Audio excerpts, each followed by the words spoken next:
বিদায় নিয়ে নিল।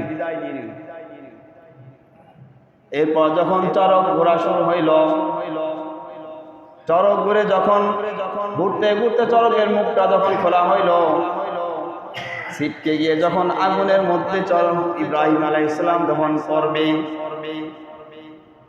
এই আগুনের মুহূর্তে যখন পড়বে, সেই মুহূর্তে আল্লাহ রাব্বুল আলামিন আগুনকে হুকুম করলো, এই আগুন তুমি আরামদায়ক শান্তিদায়ক তুমি ঠান্ডা হয়ে যাও। শুধু ঠান্ডা নয়, কারণ ঠান্ডাটা অতিরিক্ত ঠান্ডা এটাও কি জাহান্নামের একটা আযাব, অতিরিক্ত গরম এটাও জাহান্নামের আযাব। জান্নাতের মধ্যে যা আছে ওটা সব হলো নিয়ামত, জাহান্নামের মধ্যে যেটা আছে সব হলো গজব। অতিরিক্ত ঠান্ডা এটাও কিন্তু কষ্টকর, অতিরিক্ত গরম এটাও কষ্টকর।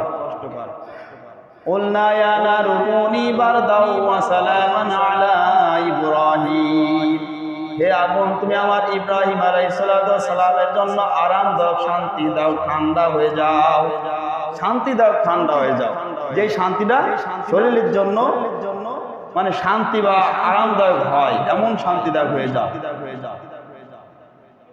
আল্লাহর হুকুম অনুযায়ী আগুন শান্তিদায়ক আগুন হয়ে গেল। যে আগুনের কাজ হচ্ছে ভস্ম করে দেওয়া, সেই আগুনের মধ্যে হযরত ইব্রাহিম আলাইহিস সালাম শান্তি উপভোগ করতে লাগলেন। যখন আগুনের মধ্যে পড়লেন, আল্লাহর হুকুমে হযরত ইব্রাহিম আলাইহিস সালাম একটা সিংহাসন এনে তাকে বসার জন্য ব্যবস্থা করলেন। জগে করে শরবত আনলেন, মধু আনলেন, ওই সিংহাসনের মধ্যে আগুনের মধ্যে বসে শরবত পান করে মধু পান করতে লাগলেন।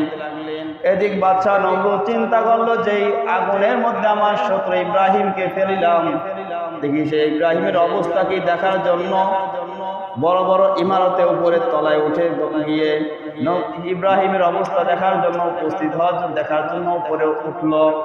সঙ্গে ছিল তার নিজের এক কন্যা সহ উপরে উঠলেন।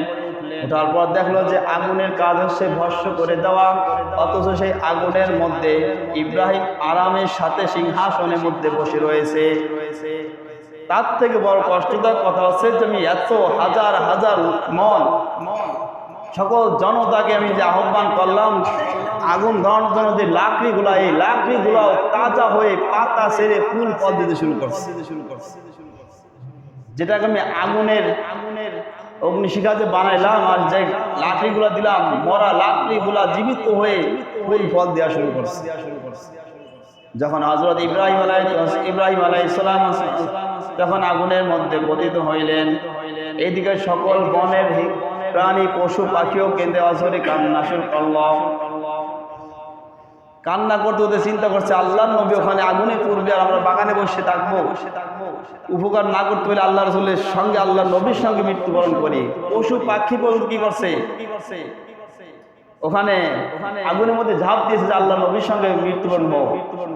যখনই আগুনের মধ্যে ঝাঁপ দেয়, সুস্থ সবার কোনো আগুনের কোনো তাপ নাই, আগুনের কোনো কি নাই, তাপ নাই, পাখিগুলো ডাল ডালে বসে, যে মরা ডালগুলো পাতা গজায় ফুল শুরু হয়েছে, সেই ডালে বসে কিচিমিচি করে ডেকে ডেকে ওখান থেকে জান্নাতের বাগিচা বানাই দিয়েছে। এদিকে বাদশা নমরুদ তো রাগান্বিত হয়ে গেল যে আগুনের কাজ হচ্ছে